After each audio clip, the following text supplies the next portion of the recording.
Bueno, muy buenos días, muy buenas tardes, muy buenas noches, como siempre decimos.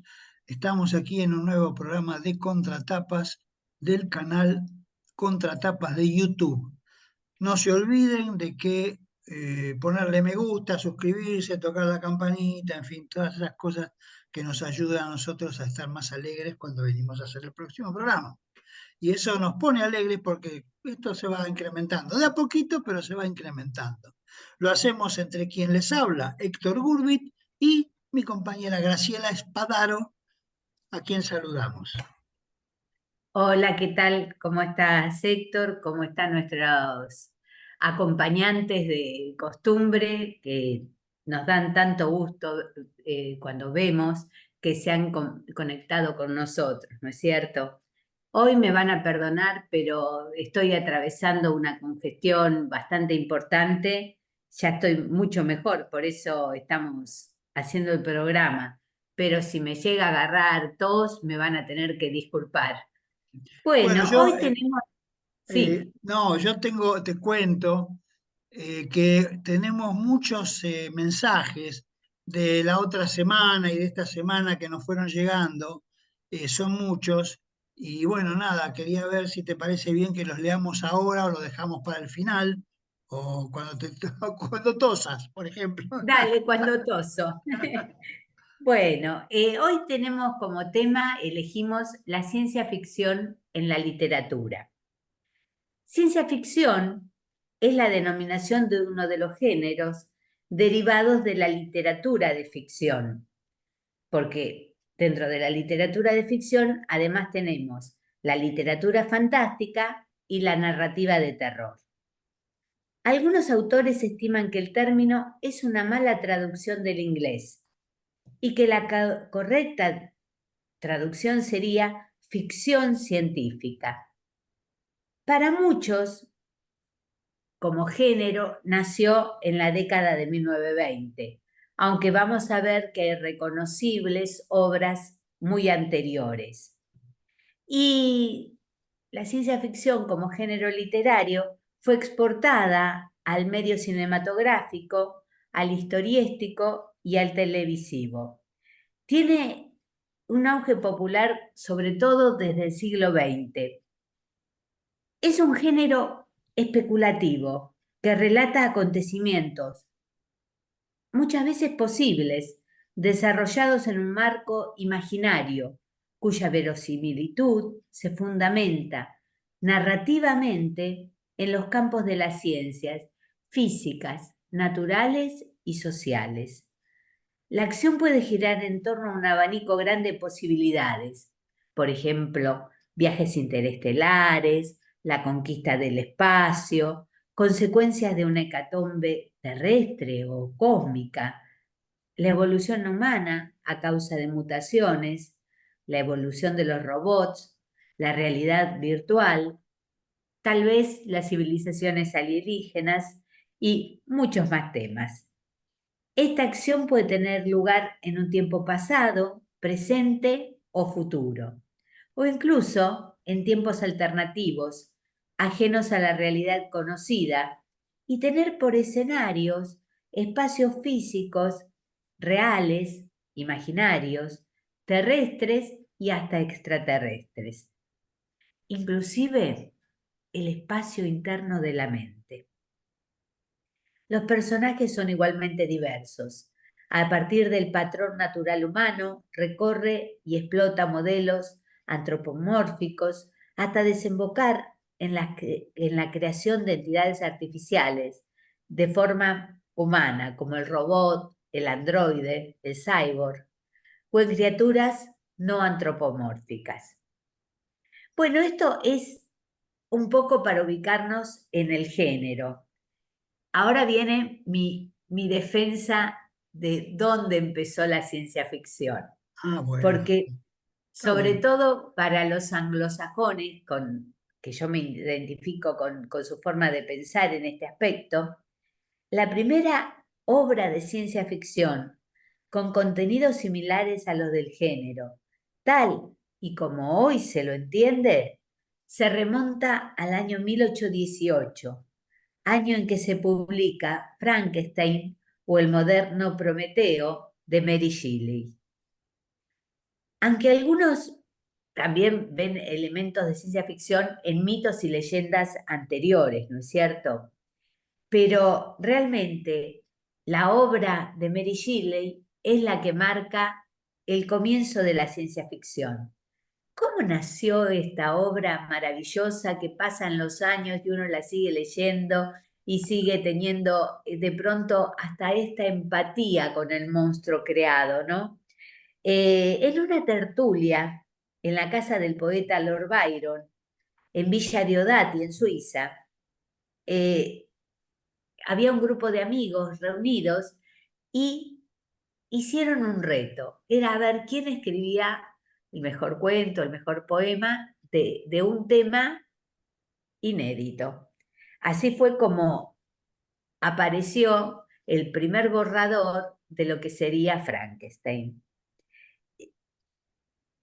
El tono oscuro y los elementos de ciencia ficción van a ser después rasgos comunes en todos los escritos de la autora, entre los que se destacan El último hombre, Pekin Barbeck y Faulkner.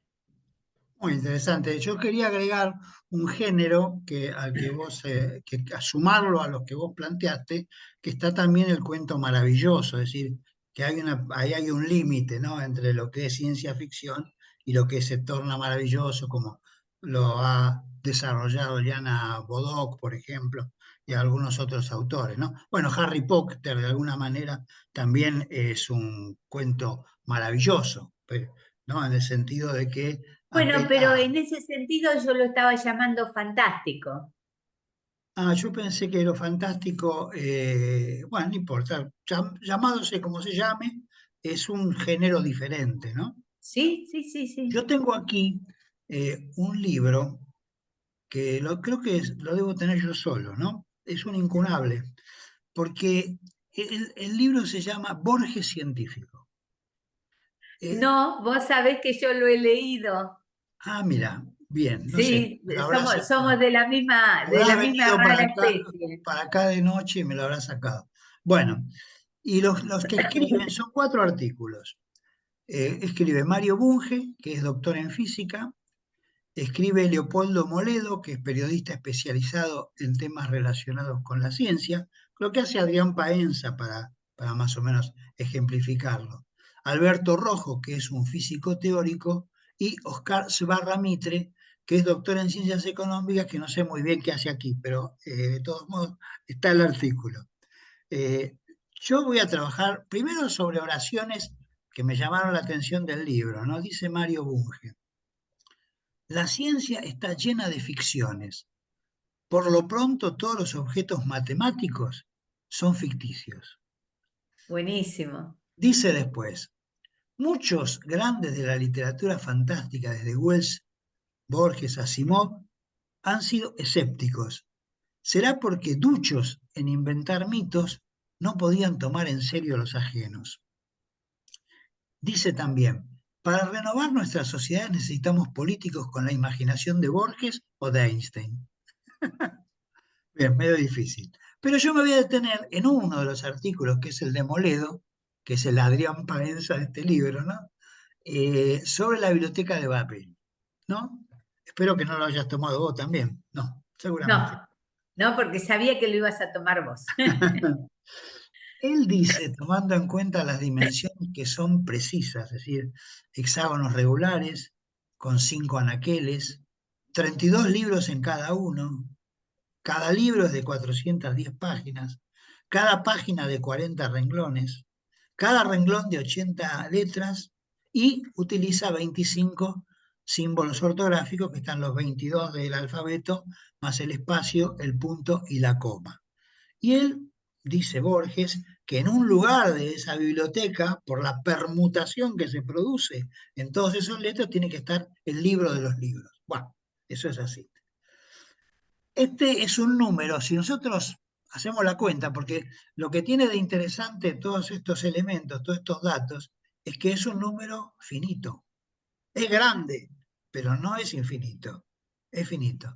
Y él dice, no sé si lo habrá calculado, probablemente sí, habrá hecho un programa de computación, dice que la cantidad de libros es un 1 seguido por 1.836.800 ceros, ¿no? Sacó la Terrible. cuenta, cuida. Y luego dice que la biblioteca no cabe en el universo conocido. ¿Y a qué hipótesis llega? Llega a la hipótesis de que si existiera, produciría el colapso gravitatorio del cosmos. No lo entiendo muy bien qué quiere decir, pero no vamos todo al diablo. Eh, bueno, Rojo lo relaciona con la mecánica cuántica y así de seguido. Este libro para mí es maravilloso porque toma Borges distintos, de los senderos que se bifurcan y algunos otros más. Pero a mí me pareció muy interesante el de la Biblioteca de Babel porque se puede de alguna manera ejemplificar. Eh, Cuando yo daba clases en la universidad, daba una materia que se llamaba paradigmas de programación.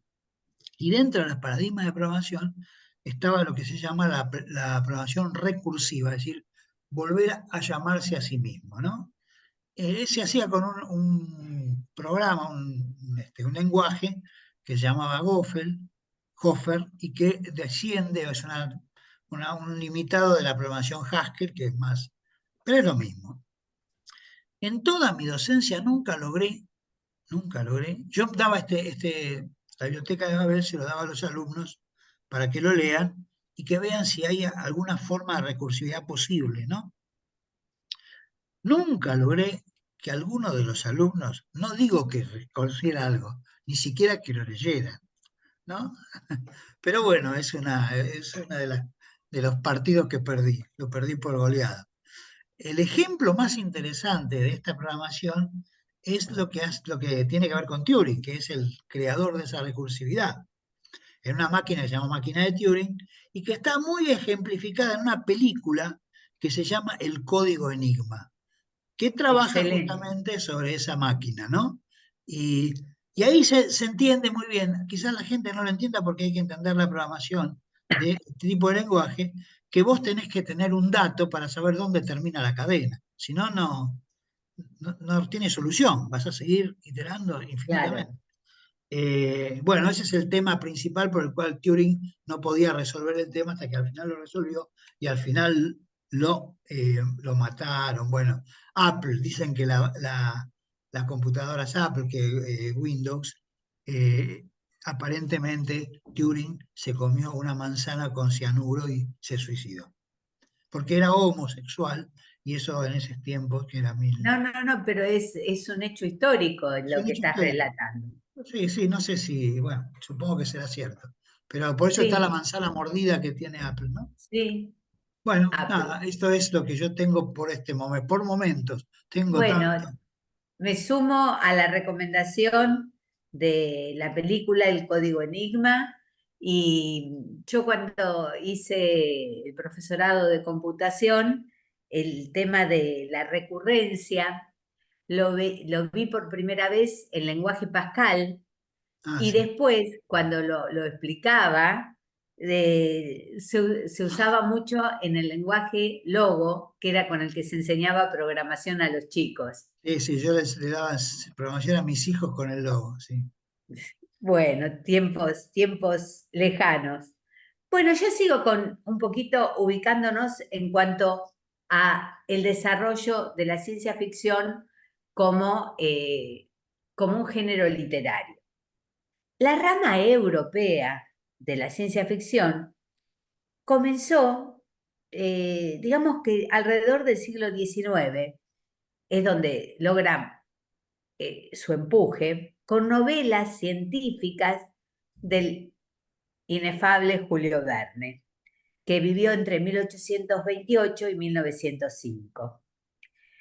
En este caso, la ciencia se centraba más bien en invenciones, así como con las novelas de la crítica social con orientación científica de su archi enemigo H. G. Wells, que vivió entre 1866 y 1946. Un poco posterior, pero no evitó el enfrentamiento. Wells dicen que es reconocido como el gran iniciador del género, pero otros dicen que el más influyente fue Verne. El autor británico, Wells, en el siglo XIX y principios del XX, sentó la base de la ciencia ficción, dicen muchos, con novelas como La máquina del tiempo, que también fue llevada Sí. a la cinematografía, El hombre invisible, también, y La guerra de los mundos, que también fue llevada a la cinematografía. Wells y Verne rivalizaron en la primitiva ciencia ficción, en este germen de ciencia ficción. Los relatos y novelas cortas con temas fantásticos aparecieron en las publicaciones periódicas a finales del siglo XIX y muchos de ellos emplearon ideas científicas como una excusa para lanzarse a la imaginación. Y te voy a dar un dato. Aunque es muy conocido por otro tipo de literatura, Arthur Conan Doyle, ¿sí? Sí, El sí, sí. famoso autor de Sherlock Holmes, también escribió ciencia ficción. Ah, mira, mira. Bueno, lo felicito. Bueno, hablando de Wells, es interesante, a mí lo que me llama mucho la atención y que me encanta, más que cómo está escrito la idea, ¿no? La idea que toma. Por ejemplo, en El hombre invisible, eh, hay un personaje que se llama Griffin, es un científico, que teoriza que si cambia el índice refractivo de una persona para coincidir exactamente con el del aire, su cuerpo no absorbe ni refleja la luz, entonces sería invisible. ¿Te das cuenta esta imaginación, ¿no? De ver de qué manera vos podés no reflejar, porque la vista, o que lo que vos ves, es el reflejo de lo que vos vas generando.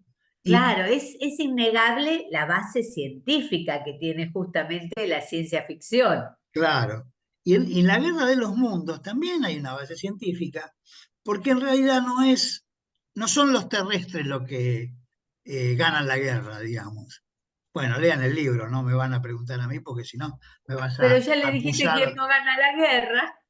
Pero bueno, hay quien la gana, hay que saber quién la gana.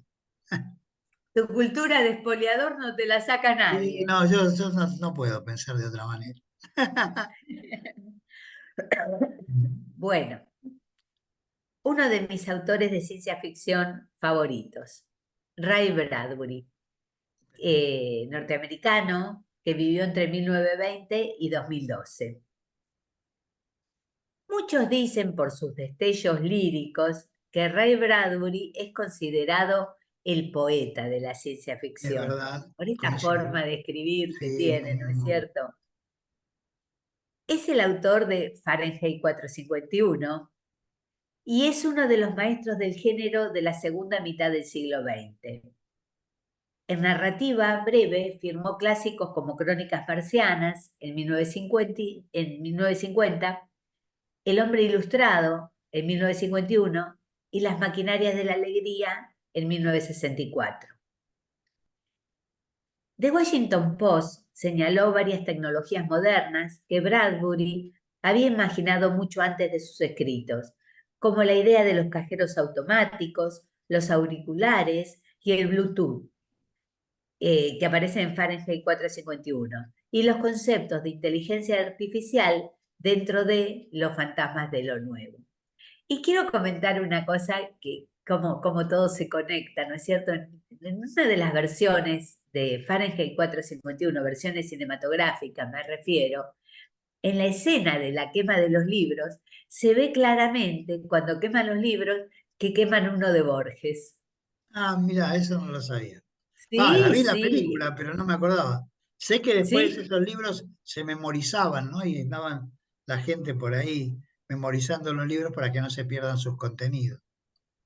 Mm, sí, y bueno, yo tengo también, mira, estamos coincidiendo, pero con cosas distintas, de manera que son muy interesantes, porque yo tengo también a Ray Bradbury, pero en Crónicas Marcianas, ¿no? Crónicas Marcianas para mí, dentro de todo lo que leí de Bradbury y todo lo que leí de ciencia ficción, para mí es la cumbre de la ciencia ficción. Más allá, bueno, Fahrenheit porque es, bueno, un caso, digamos, de bastante tiempo, entonces era más difícil. Pero en este caso, Crónicas Marcianas eh, está prologado por Borges. Borges hizo el prólogo de Crónicas Marcianas. Y ahí yo En voy la a contar, traducción, en la en la traducción. traducción, por supuesto, sí. No sé si tradujo él, no sé. A lo mejor sí. Bueno, eh, acá yo les voy a tirar una consigna para que me la contesten los que escuchen el programa. A ver si, supongamos que nosotros tenemos que elegir un superhéroe, ¿no? Viste, ahora hay muchos superhéroes, ¿no? Uno conoce Sí, Superman, Batman, en fin, el ¿no? universo Marvel O sea, te mató con la pregunta. pero si tuvieran superpoderes y capacidades imposibles, ¿qué elegirían ser, no? La pregunta es, ¿qué elegirían ser, no? Por ahí alguno elige el hombre invisible porque te metes por todos lados.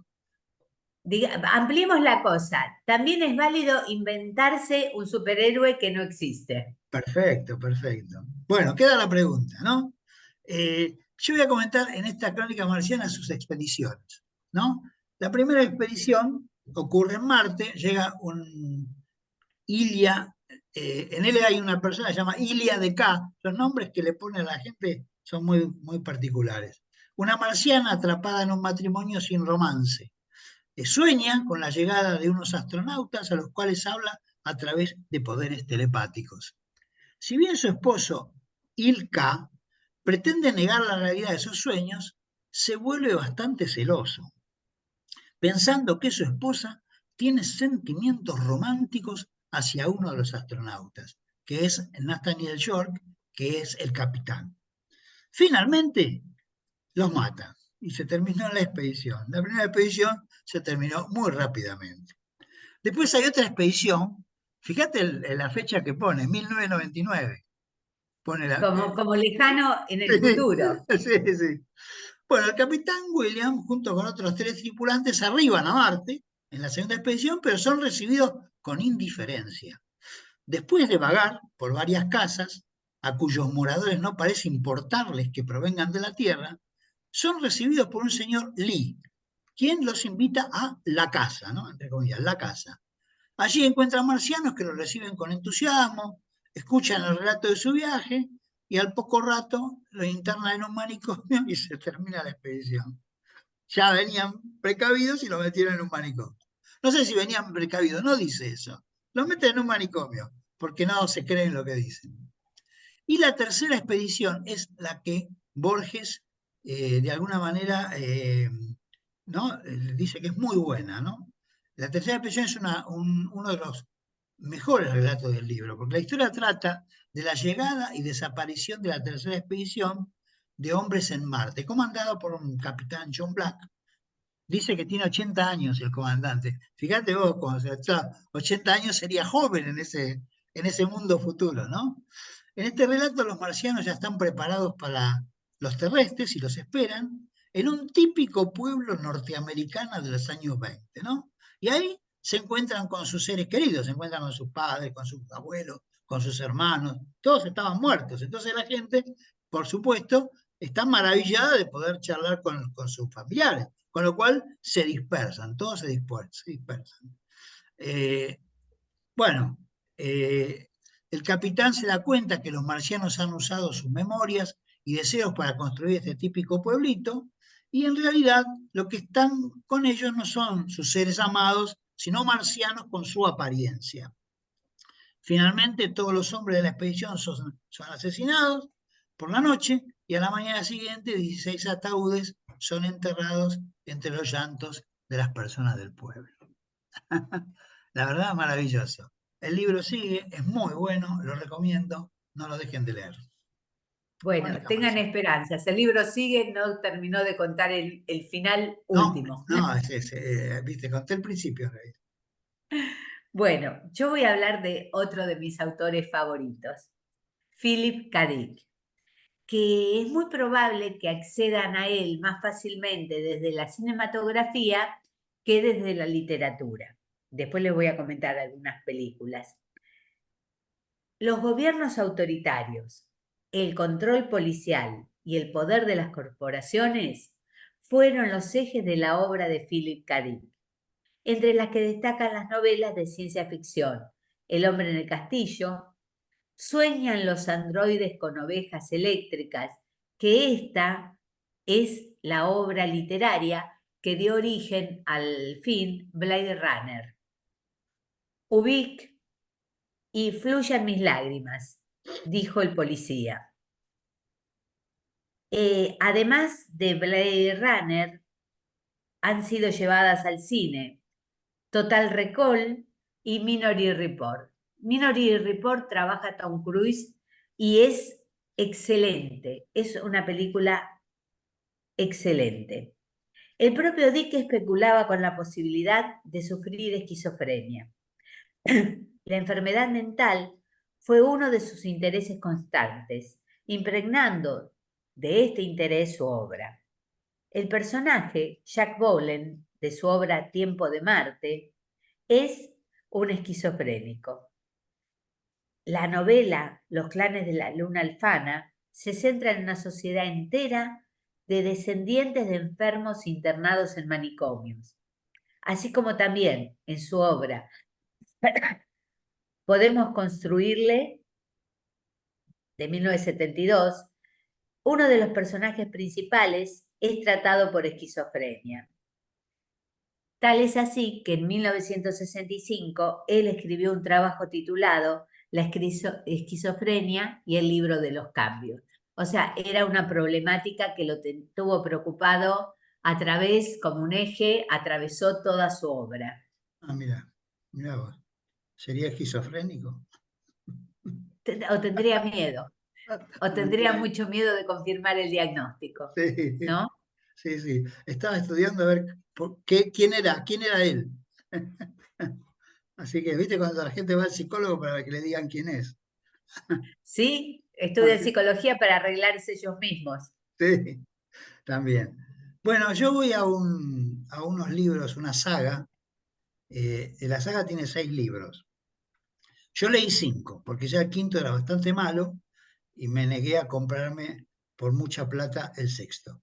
Me pareció que ya era demasiado. El primero, que para mí es una maravilla, el primero que se llama El clan del oso cavernario, es el primero de la saga, la saga toda se llama Los hijos de la tierra, es de una escritora, Jean-Marie Anouilh.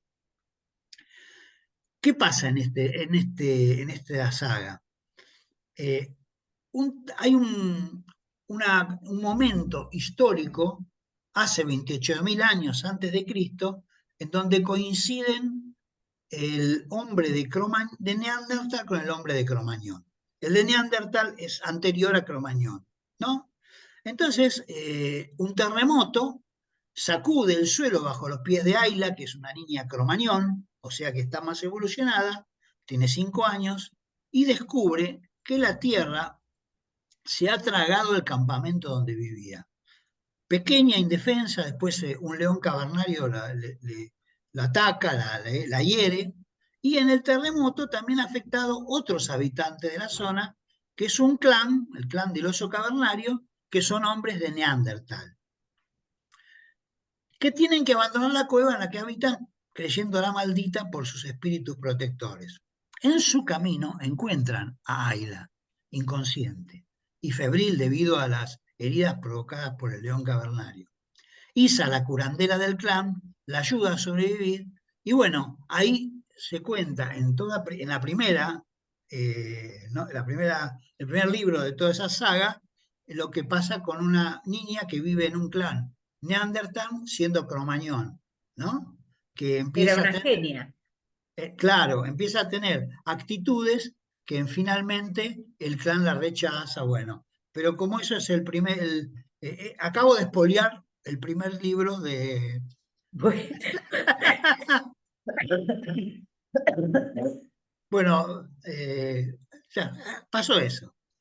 Yo se los recomiendo. Si quieren, lean el primero, el clan del oso cavernario, y enseguida van a sentirse atrapados por los siguientes. Sobre todo el primero al cuarto, maravilloso. Buenísimo. Yo voy a seguir con otro autor que me llega mucho, Isaac Asimov. Ah, claro. Nació en 1920 y falleció en 1992. Es escritor y bioquímico de origen ruso, nacionalizado después estadounidense. Y en realidad es considerado uno de los padres de la edad de oro de la ciencia ficción, situada entre 1938 y 1959. Isaac Asimov también publicó obras de historia y sobre todo fue un divulgador científico. La saga de novelas Fundación y los libros de relatos Yo Robot y El Hombre Bicentenario fueron llevados al Sí, cine. sí. Yo Robot es maravilloso. Sí, Las leyes de la excelente. robótica. Sí, y las leyes, sí. Bueno, entre las décadas de 1960 y 1970, Isaac Asimov ralentizó de alguna forma su producción de novelas y relatos de ficción para dedicarse por completo a la divulgación científica. En diciembre de 1983 se le practicó una cirugía cardiovascular en la que le realizaron un triple bypass coronario. Durante la operación se le realizó una transfusión de sangre que resultó contaminada con el virus HIV. Cuando fue descubierta la infección, sus médicos insistieron en no hacer pública la información debido al prejuicio que se tenía en ese tiempo contra los infectados por dicha enfermedad. Cosas vederes ancho, que no crederes. Bueno, Sí, yo, para no quedar mal con nuestros oyentes, con la gente que nos manda mensajes, voy a leer un poco los mensajes. Tenemos buenísimo. 50 suscriptores, 52 visitantes en el programa anterior y 8 likes. Y nos manda Betty Mac 9075, muy interesante y ameno el programa, el último programa. María Fernández, súper entretenido el programa, me encantó este tema. Alejandro, muy conocido por mí, pregunta, ¿cómo les gusta Harry Potter? ¿No? Es una pregunta. Bien. Alejandro también dice, Es literatura, hay para todos los gustos. pero también dice el mismo, excelente programa, excelente programa. Bueno, María Fernández dice, excelente programa, espero ansiosa el de los perros. María Beatriz López dice, muy interesante, incita a volver a leer a algunos autores. Por mi parte, les recomiendo a la nieta de Baldomero, es excelente, Inés Fernández Moreno, es verdad. Graciela Bodica dice, excelente reseña. Esto fue en otro programa más atrás. Acá en Lanús, donde vivo, cerca de la Plaza Villa Obrera, en la calle Tucumán, hay una placa que reza que allí vivió Roberto Art. Al parecer lo hizo por poco tiempo, pero fue allí donde estuvo. Norma Liliana Romero dice, muy interesante, me gustó mucho. Ana María Inafuku se suscribió. Luciana Pellegrini nos dice, sigan así. Paola Melgarejo se suscribió. Abigail Sanuesa se suscribió. Y Sonia Cabral también se suscribió. Y Ana Romasco envió al WhatsApp de Contratapas y posteó un video sobre el efecto de la tecnología que estuvo muy interesante. En fin, estos son los que nos han mandado mensajes que agradecemos, por supuesto, ¿no? Bien, Bueno, sigan enviándonos, que nos gusta mucho recibirlos. Y yo, para ir cerrando, quiero no dejar de mencionar, tenía obviamente muchos autores más, pero este no lo quiero perder de vista, y se trata de Adolfo Bioy Casares, bien. autor argentino que vivió entre 1914 y 1999. Entre otros géneros, Adolfo Bioy Casares cultivó la ciencia ficción. Sobresalen las novelas La invención de Morel, el diario La guerra del cerdo, Dormir al sol, así como los cuentos de La trama celeste. A mí, Adolfo Bioy Casares, me impresiona la forma de escribir que tiene. Para mí es un autor de oraciones perfectas. Me encanta. Unos meses después de contraer matrimonio con Silvina Ocampo, por insistencia de su padre, en 1940, por insistencia de su padre, en 1940 publicó, no que se casó, Sí, sí. La invención de Morel, novela que marca el inicio de su madurez literaria y con la que el propio autor consideró que comienza su obra. La novela incorpora elementos de ciencia ficción que, sin embargo, no son explicados hasta el final y está estructurada como el diario de un fugitivo que llega a una isla que creía desierta hasta descubrir que parece estar habitada. Y yo los dejo con la incógnita. No les cuento más nada porque me encantaría que la lean. Realmente, Bioy Casares, muchos lo reconocen como el amigo íntimo de Jorge Luis Borges y no lo ven como el gran escritor que realmente es. Pues sí, Y sí, es cierto, es y cierto. bueno, algún día vamos a dedicar un programa para hablar de la complicidad que han tenido como escritores de la sociedad y de lo que llegaron a escribir juntos. Sí, sí, Boy Casares, desgraciadamente, o no, no sé, tenía siempre a Borges ahí adelante y parecía como que lo tapaba, ¿no? En fin, pero bueno. Yo tengo acá, falta poco para irnos, pero no quiero dejar de nombrar a Guillermo Martínez, que hizo ese libro tan interesante que ganó el Premio Planeta, Crímenes Imperceptibles, que tiene mucho Muy de bueno. mm, tiene sesgos autobiográficos, pero bueno, habla de filosofía, la matemática, narra los actos de un asesino múltiple cuyos crímenes siguen siendo una serie aritmética. La serie aritmética está representada muy interesante. Vayan a ver el libro porque hay que dibujarlo y nosotros con la palabra nos resulta muy difícil dibujar, pero hay dibujos ahí que van representando etapas. Así que bueno, se los recomiendo. Y estamos ya También fue llegando, llevada al cine. fue llevando al cine Los Crímenes de Oxford, se llamaba la película. Sí. ¿Sí? Y el libro se tradujo a 35 idiomas. Así que bueno, el hombre ganó el premio Planeta, bueno, muy merecidamente. Así que bueno, era matemático él, ¿no? Y estaba radicado en Londres, en realidad, en Oxford en realidad. Bueno, eso quería decir y vamos entonces cerrando el programa. Yo le doy las gracias por estar escuchando, gracias a Graciela Espadaro y bueno, te doy la palabra para saludar acá a los oyentes. Bueno, yo me despido muy contenta de, sobre todo, haber podido controlar la respiración y que no me agarren acceso de tos. No me río porque cuando me río es peor. Nos vemos la próxima. Gracias. Nos vemos la próxima.